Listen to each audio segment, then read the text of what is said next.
పిలిపిలకు రాసిన పత్రిక 1వ అధ్యాయం 7వ వచనమండి. నా బంధకములందును నేను సువార్త పక్షమున వాదించుట ఎందును. ప్రియులారా, మనము ఆత్మ సంబంధమైన సంఘముగా, బలమైన సంఘముగా మనం ఎదిగి ఫలించాలంటే సువార్త పక్షంగా మనం వాదించే వారం ఉండాలంట. ఏ పక్షంగా వాదించాలంట అండి? లోక సంబంధమైన విషయాలు కాదంటండి. స్థలాల గురించో, పొలాల గురించో, ఇండ్ల గురించో, బంధువుల గురించో, అక్క చెల్లెల గురించో, అన్నదమ్ముల గురించో, ఆస్తుల గురించో, వెండి బంగారాల గురించో, వాటి గురించి కాదంటండి. సువార్త పక్షముగా. సువార్త అంటే ఏంటి? సువార్త అంటే ఏంటండి? చాలాసార్లు చెప్పాను మీకు. సువార్త అనగా ప్రభువైన యేసుక్రీస్తు వారు పరలోకను భూలోకానికి దిగి వచ్చారు. ఆయన నా కొరకు కొంతకాలం ఇక్కడ జీవించారు. కొంతకాలం జీవించిన తర్వాత నన్ను మార్చడానికి, నన్ను పరిశుద్ధునిగా చేయడానికి, నా పాపాన్ని నివృత్తి చేయడానికి, నన్ను పరలోకం తీసుకెళ్ళడానికి ఆయన పవిత్రమైన రక్తాన్ని నా కొరకు చిందించడానికి చనిపోయారు. ఆయన యేసు ప్రభు వారు చనిపోయారు. చనిపోయిన యేసుక్రీస్తు వారు సమాధిలో ఉంచబడ్డారు 3 దినాలు. 3 దినాలు ఉంచబడినటువంటి యేసుక్రీస్తు వారు మరణాన్ని మృత్యుంజయుడిగా తిరిగి లేచారు. మరణాన్ని జయించారు. సాతాను యొక్క ముళ్ళను విరిచారు. ఆయన యేసుక్రీస్తు నా కొరకు వచ్చారు, నా కొరకే చనిపోయారు, నా కొరకే తిరిగి లేచారు. ఈ 3 విషయాలు సువార్త. సువార్త పక్షంగా పోరాడాలంట. మనం సువార్త పక్షంగా పోరాడాలంట. సువార్త లేదండి. ఇప్పుడు సువార్త లేదు ప్రపంచంలో, సంఘాలలో, సమాజంలో సువార్త లేదు. ఏముందంటే స్వస్థతలు ఉన్నాయి. ఏమున్నాయండి? స్వస్థతలు ఉన్నాయి, సంతోషాలు ఉన్నాయి, ఆనందాలు ఉన్నాయి. ఏం కావాలనుకున్నా, లోక సంబంధం ఏది కావాలనుకున్నా ప్రార్థన ద్వారా జరిగిపోద్ది. ప్రార్థన చేస్తే చాలు అన్ని జరిగిపోతాయి. ఇదొకటి నేర్చుకున్నారు. దీనికోసమే పరుగులెడుతున్నారు, దీనికోసమే ప్రాకులాడుతున్నారు. నిజమైన సువార్త యేసుక్రీస్తు గురించి చక్కగా చెప్పేవారు కానీ ఆయన ఎందుకు వచ్చారు, ఆయన ఎందుకు జీవించారు, కొంతకాలం ఎందుకు జీవించారు, మరలా అందరూ కావాలనుకున్న ఆయన ఎందుకు లేరు, ఎందుకు చనిపోయారు, అందరూ చనిపోయినట్టుగా ఆయన చనిపోయి ఉండలేదేంటి, తిరిగి లేచారేంటి, దేనికి లేచారు అనే విషయాల్ని ఎవరైనా తప్పుగా చెబితే మనము సువార్త పక్షంగా పోరాడాలంట. యేసుప్రభు రాలేదండి, యేసుప్రభు చనిపోలేదండి, యేసుప్రభు తిరిగి లేవలేదండి అంటే యేసుప్రభు వచ్చారు, ప్రవచనాలు ఉన్నాయి. యేసుప్రభు చనిపోయారు, ప్రవచనాలు ఉన్నాయి. యేసుప్రభు తిరిగి లేచారు, రుజువులు ఉన్నాయి. రండి చూపిస్తాను, రండి చెప్తాను. మాకు ఆధారం బైబిలే, మాకు ఆధారం బైబిలే. బైబిల్లో రాయబడిన మాటను బట్టి యేసు వచ్చారని, యేసు జీవించారని, యేసు చనిపోయారని, యేసు తిరిగి లేచారని, యేసు మరలా తిరిగి వస్తారని మేము చెప్పగలం. మనం పోరాడాలంటండి సువార్త పక్షంగా. బలమైన సంఘము అంటే సువార్త పక్షంగా పోరాడాలంటండి. సువార్త పక్షంగా పోరాడాలంటండి ప్రియమైన దేవుని పిల్లారా. ఇంకా చదువుతారా? దానిని స్థిరపరచుట యందును నాతో కూడా పాలువారై ఉన్నారు కనుక మిమ్మును నా హృదయములో. ప్రియులారా, అపోస్తలుడైన పౌలు అంటున్నాడు, ఇదిగో నేను పోరాడాను, నేను గెలిచాను, సువార్త పక్షంగా నేను పోరాడి ఎన్నో విషయాలు నేను ప్రజలకు తెలియచేశాను. కనుక నా మాటలు విన్నటువంటి, నా దగ్గరకు వచ్చినటువంటి మీరు కూడా ఇలాగే సువార్త పక్షంగా పోరాడగలరని నేను నమ్ముతున్నాను, నేను ఆనందిస్తున్నాను అంటాడు ఆయన. యాకోబు రాసిన పత్రిక 1వ అధ్యాయంలో ఒక మంచి మాట ఉంది, చూద్దాం ప్రియులారా. యాకోబు రాసిన పత్రిక 1వ అధ్యాయము 27వ వచనంలో, తండ్రి అయిన దేవుని ఎదుట అమ్మా పవిత్రమును నిష్కళంకమైన భక్తి ఏదనగా బలమైన సంఘము అని చెప్పాలంటే కేవలం సువార్త గురించి పోరాటమే కాదు, కానీ సమాజంలో మన కళ్ళ ముందు, మన ఇళ్ల ముందు, మన వీధిలోను, మన గ్రామంలోను ఎంతో మంది మనకంటే హీనమైన స్థితిలో ఉంటారంట. హీనమైన స్థితిలో ఉంటారంట. వాళ్ళని ఏం చేయాలంటండి? దిక్కులేని పిల్లలను విధవరాండ్రను వారి ఇబ్బందులలో పరామర్శించుటయు ఇహలోక మాన్యుల్యం తనకంటకుండా తను తాను కాపాడుకున్నటయే అంటున్నాడండి. చాలామంది సహాయ సహకారాలు అందిస్తారు, ఎందుకంటే గొప్ప కోసం, మెప్పు కోసం, నలుగురు చెప్పుకోవడానికి, పేపర్లో ఫోటోలు వేయించుకోవడానికి, 10 మందిలో పలానా వాడు గొప్ప, పలానా తల్లి గొప్ప అని చెప్పుకోవడానికి కాదంటండి. అటువంటి ఇహలోక మాలిన్యం నీకు అంటకుండా ఉండాలంట. నువ్వేం చేసావో, నువ్వేం చేస్తున్నావో మూడో కంటికి తెలవకుండా చేయాలంట. చాలామంది ఇంత సాయం చేశాను, ఇంత మేలు చేశాను, ఇంత జాబ్ ఇప్పించాను, ఇంత చదువులు ఇప్పించాను, స్థలం ఇప్పించాను, పొలం ఇప్పించాను, పని ఇప్పించాను, కనీసం నా మాట అన్నా లేదంటే, నా గురించి చెప్పట్లేదంటే అని చాలామంది వాపోతుంటారంట. మనకి బహుమానం దేవుని దగ్గర, మనుషుల దగ్గర కాదు. బలమైన సంఘముగా, బలమైన కుటుంబముగా, బలమైన విశ్వాసిగా మనం ఉండాలంటే మనం చేసింది ఇతరుల నుండి మెప్పు కోరుకోకుండా ఉండాలంట. ఆ మాలిన్యం అంటకూడదంట. కొంతమంది స్వార్థపూరితమైన సహాయం చేస్తారంట. అంటే ఎదుటివారిని ఏదో ఆశించి, ఎదుటివారిని విందుల కోసమో, వినోదాల కోసమో, శరీర సుఖాల కోసమో ఏదో ఆశించి సహాయం చేస్తారంట.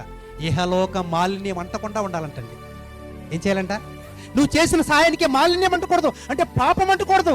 ఏ తప్పు నువ్వు దాన్ని అంటుకునేవాడుగా, చేసేవాడుగా ఉండకూడదంటండి. తండ్రైన దేవుని ఎదుట పవిత్రమును నిష్కలంకమైన భక్తి ఏదనగా దిక్కులేని పిల్లలను, విధవరాండ్రను వారి ఇబ్బందులలో ఏం చేయాలంటండి? మనం సమాజంలో బ్రతుకుతున్నాం, ఎంతోమందిని చూస్తున్నాం.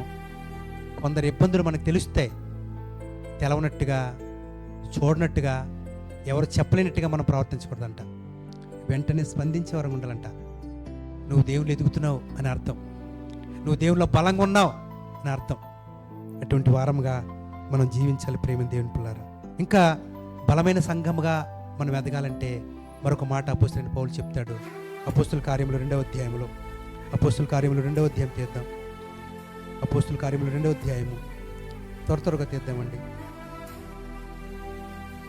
46 నుంచి చదువుకుందాం.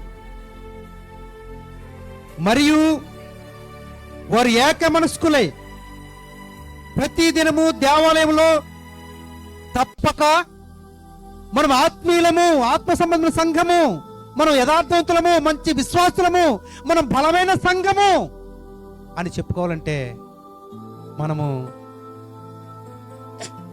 ప్రతి దినం కూడా తప్పకుండా కూడుకోవాలంట. అపోస్తులు ప్రతి దినం కూడుకున్నారంట మొదటి సంఘములు. మనకెప్పుడండి? బుధవారం వాక్య కూటం, శుక్రవారం ప్రార్థన కూటం, ఆదివారం ఆరాధన, మంగళవారం స్త్రీల కూడిక. వారంలో 7 రోజులు కూడుకుంటున్నారంట వాళ్ళు. మరి మనం కూడుకోవటం లేదంటే మనం ఎవరం కాదు, బలమైన సంఘం కాదని అర్థం, ఆత్మ సంబంధ సంఘం కాదని అర్థం.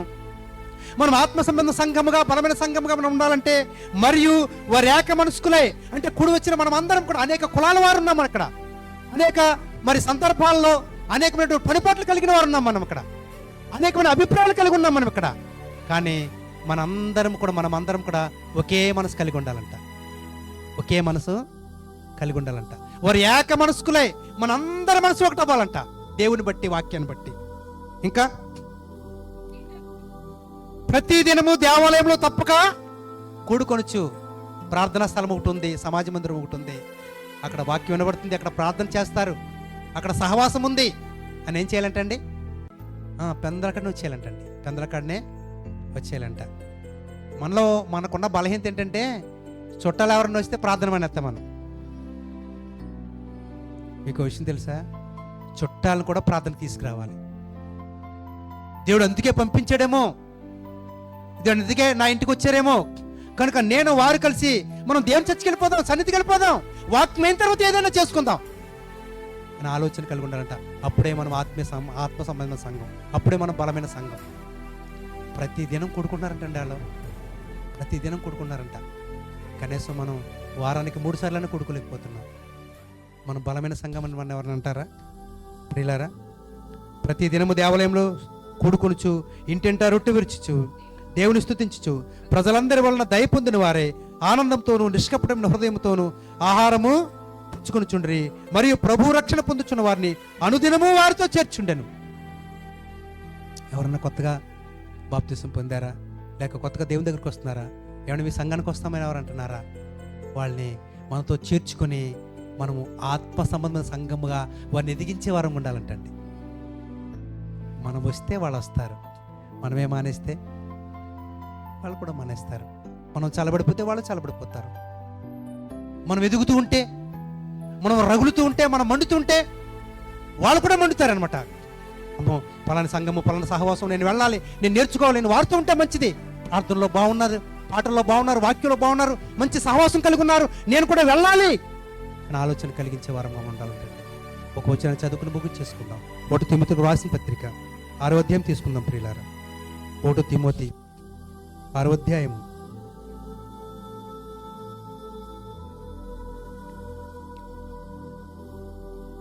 18వ వచనం చదువుకుందామండి.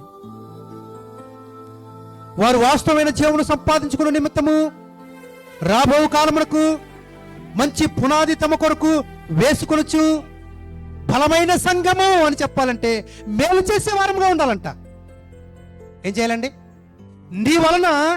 నీ వలన ఇతరులకు మేలు కలగాలి, కానీ నీ వలన ఎప్పటికీ కీడు కలగకూడదంట. నువ్వు చేసినంత వరకు మేలే చేయాలంట, నీ వల్ల కీడు మాత్రము ఇతరులకు కలగకూడదంటండి.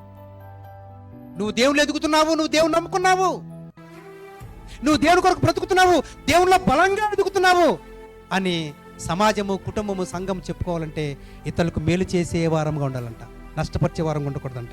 ఇంకా ఏం చేయాలంటండి? సత్క్రియలు అను ధనము గలవారు.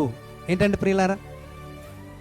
భూ సంబంధమైన రంగు కాగితాలు కాదంటండి, భూ సంబంధమైన వెండి బంగారాలు కాదంటండి.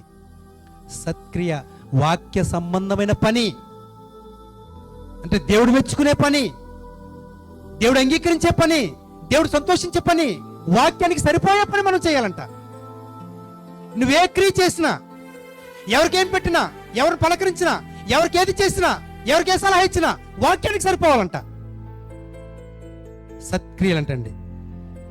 సత్క్రియలు అను ధనము గలవారును ఔదార్యము గలవారును తమ ధనములో, ఇప్పుడు ఇక్కడికి వచ్చాడు దేవుడు. ఒకవేళ మీరు కాయ కష్టం చేసి ఏమైనా సంపాదించారా? దేవుడు మిమ్మల్ని ప్రేమించేదని ఇచ్చాడా? ఈ రోజు సరిపోయిన దానికంటే ఇంకెక్కువ ఉందా? అయితే ఇతరులకు కూడా కొద్దిగా సహాయం చేయండి అంటున్నాడు. ఇతరులకు కూడా తమ ధనములో ఇతరులకు పాలిచ్చువారినై ఉండవలని వారికి ఆజ్ఞాపించుము ప్రియులారా. సంఘ నాయకులకి అపోస్తలుడైన పౌలు చెప్తున్నాడు, సమాజంగా కొన్ని వేల మంది, లక్షల మంది, లేక వందల సంఖ్యలో, పదుల సంఖ్యలో కూడుకుంటున్నారు. మనము ఆత్మ సంబంధ సంఘముగా, బలమైన సంఘముగా మనం ఎదిగి ఫలించాలంటే ఇటువంటి పనులు మనం చెయ్యాలి. ఇటువంటి పనులు నేను దేవుడు నమ్ముకున్నానండి, ఎవరు కూడా నాకు అనవసరం అండి, పేదవాళ్ళ గురించి నాకు అనవసరం అండి, ఇతరుల గురించి నాకు అనవసరం అండి, బాధలో ఉన్న వారి గురించి నాకు అనవసరం అండి. ఎంతోమంది రోగాలతో ఉంటారండి, ఎంతోమంది పేదవారు ఉంటారు, ఎంతోమంది నా కళ్ళ ముందు కనబడతారండి, అందరికీ నేను చేయలేనండి అంటే మనం దేవుని మనసు ఎరిగిన వారం కాదు, దేవుని ప్రేమించిన వారం కాదు, దేవుని అర్థం చేసుకున్న వారం కాదు, దేవుని ఎరిగిన వారం అసలే కాదు. ప్రియులారా, దేవుడు మనల్ని ప్రేమించి ఇచ్చాడు అంటే అది దేవునిలాగా జీవించడానికి, దేవునిలాగా బ్రతకడానికి, ఉదార స్వభావం, ఔదార్యం కలిగి ఉండడానికి. కనీసం ఒక్కరికైనా ఇద్దరికైనా మనము సహాయం చేసేవారముగా మనం ఉండాలంటే అప్పుడే మనల్ని చూచిన వారు, మన కుటుంబాన్ని చూచిన వారు, మన జీవితాన్ని చూచిన వారు, లేక మన సత్క్రియలు చూచిన వారు దేవుళ్ళు ఏమి ఎదుగుతున్నారండి, నిజంగా దేవుని నమ్ముకున్నాక ఎంత బాగా ఉన్నారండి అని చెప్పుకుంటారంట. అటువంటి వారు ఉండాలని కోరుకుంటూ నా మాటలు ముగిస్తున్నాను.